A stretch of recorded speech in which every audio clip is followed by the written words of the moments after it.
All right, let's get this show on the road. I hope the microphone works. If it doesn't, I'm gonna have to do this again, but repeating myself is not that big of a problem for me. I do this a lot. I'm gonna talk a little bit. It's sort of a first impressions video for the Meopta Optika6 5-30x56 front focal plane rifle scope. Optika6 product line is new for Meopta. I'll be looking probably 2 or 3 scopes from this line. I designed reticles, 3 different reticles for them for the front focal plane versions of this scope, of the 3-18x50 and 1-6x24. So these are the 3 I plan to look at. For those who don't want to listen to this whole thing, brief summary is that I like this scope quite a bit. It seems to run for about $800. Easily the best image quality I've seen in that range. Tracking, everything is good so far. Seems to be, in terms of where the image quality falls in, and it's pretty in the same range as Athlon RS ETR, I think, which is considerably more expensive. Maybe a little better, maybe a little worse. It's hard to say. I've looked at them side by side. I need to do that a little more, and also look at the Delta Striker, which is a little more expensive, and some other scopes. So far, the scope seems to punch above its weight class, which I'm pretty happy with. And like I said, I'm somewhat biased because I designed the reticle for this thing. I don't get paid any more, any less if the scope does well, or if they don't sell any. So I don't have any real financial incentive. But I designed this reticle because this is the reticle I wanted. So I have, if it succeeds, I've got bragging rights, right? But mostly this reticle is designed the way it is because that's what I wanted. And the rain starts in Albuquerque. That's interesting. I don't have any natural light anymore, so I apologize for screwy lighting. I've got one light illuminating this whole thing. I don't have studio lights. I hope you can see the whiteboard well enough, so bear with me. Before I move on, I got asked by several people why I don't do unboxing videos. So I'm going to do one for you. It came in a box. The box is blue. It's a box. Do I look like a 12-year-old? I've never mounted a box on a rifle. I care about what's in the box. I mildly care about the instruction manual, although if they didn't include anything else in the box other than some sort of a scope cover, I'd be perfectly comfortable. I can get the instruction manual online.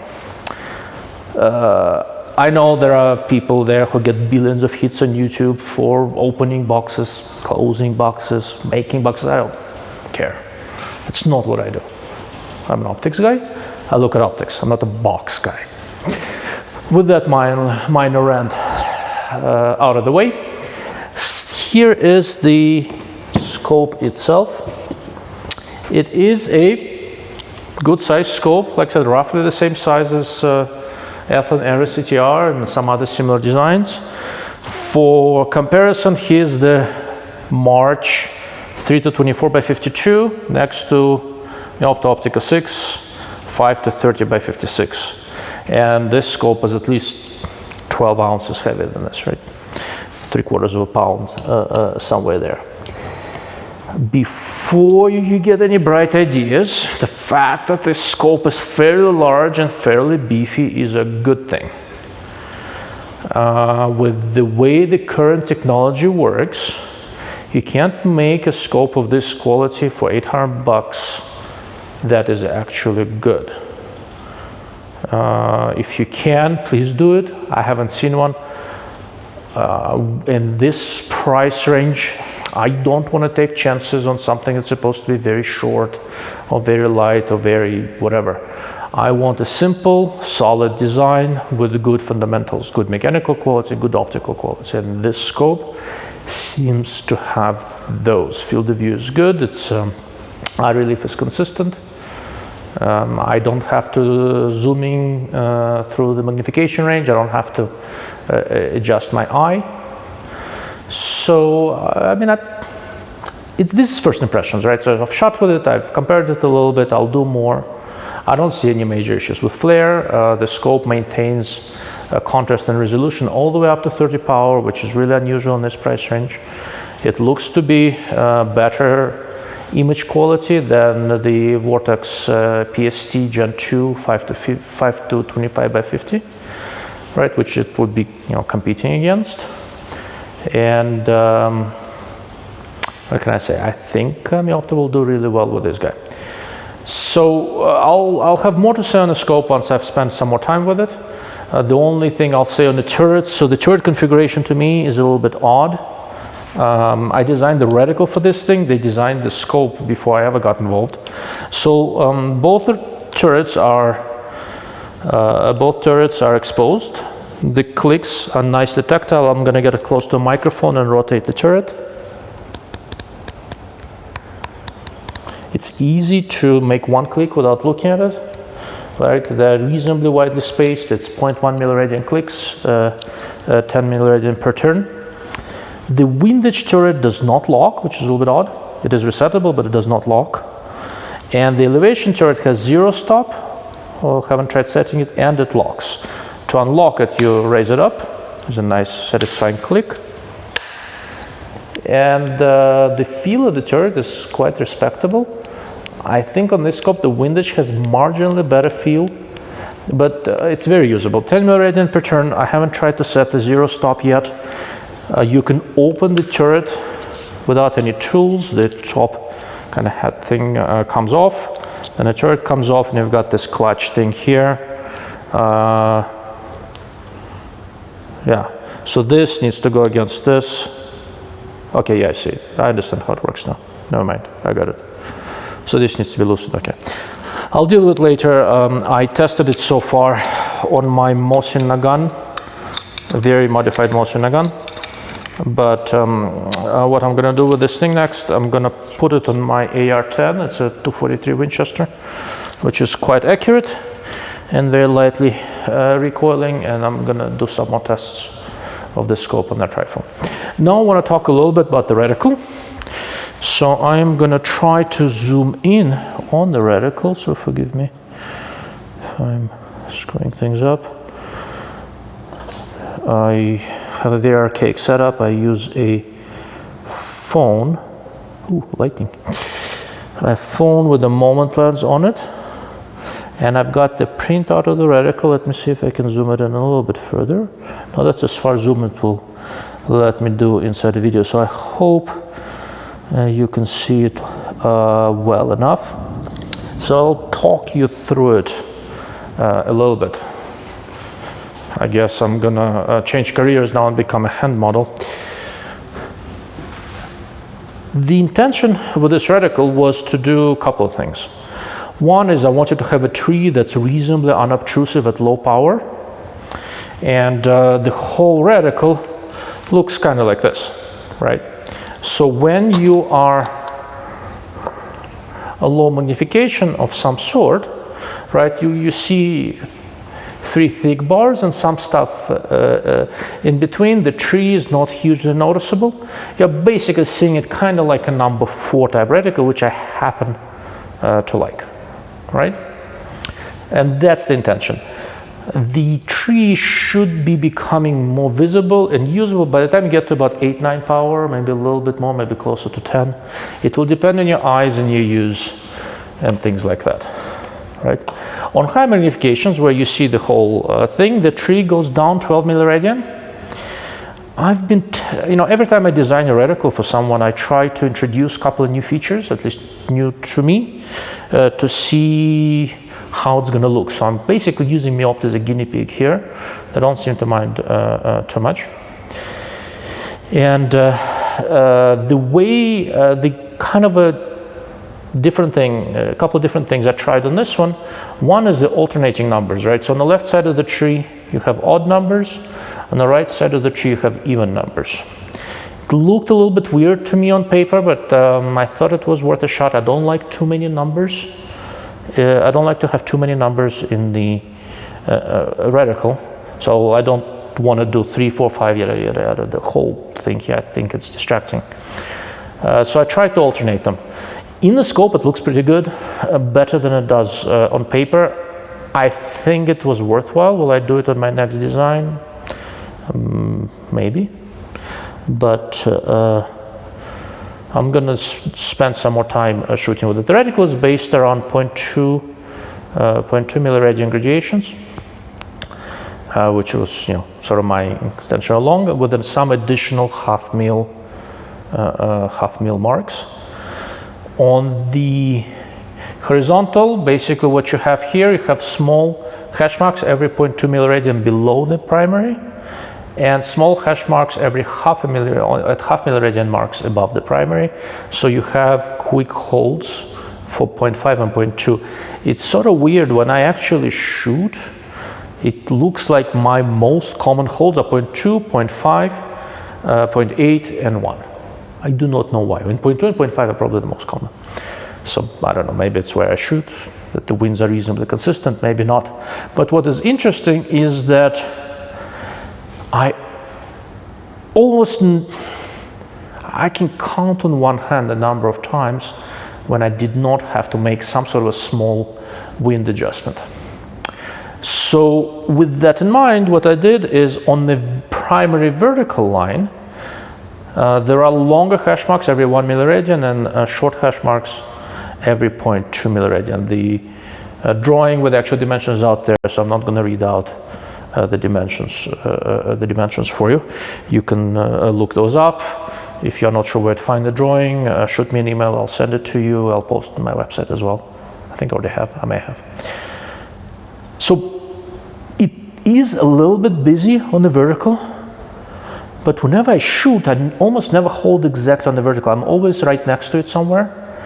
And having more hash marks, right? A lot of people prefer to have only half milliradian steps on the vertical.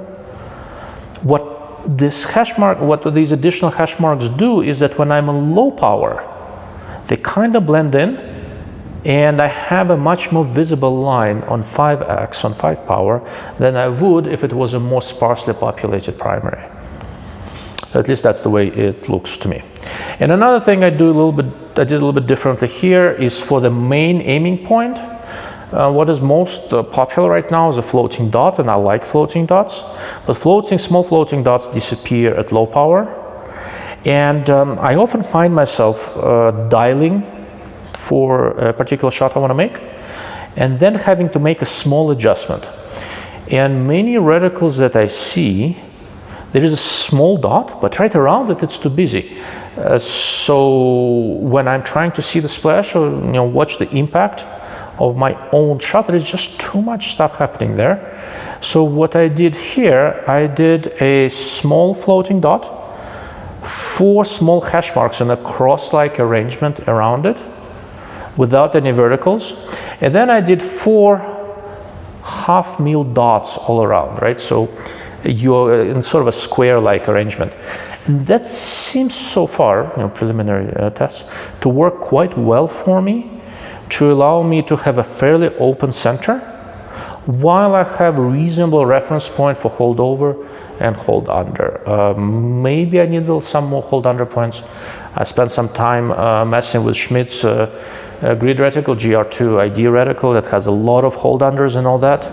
I generally like it. I think what I did maybe a little much, but it clearly works much better than Horus does for me. So I'm still deliberating what I'm going to do on the next reticle. And another thing that I did is that, several people have done it by now. I think I was one of the first people doing it. They added half milliradian dots interspersed through the tree. I've done that in a couple of designs I worked on already, including this one.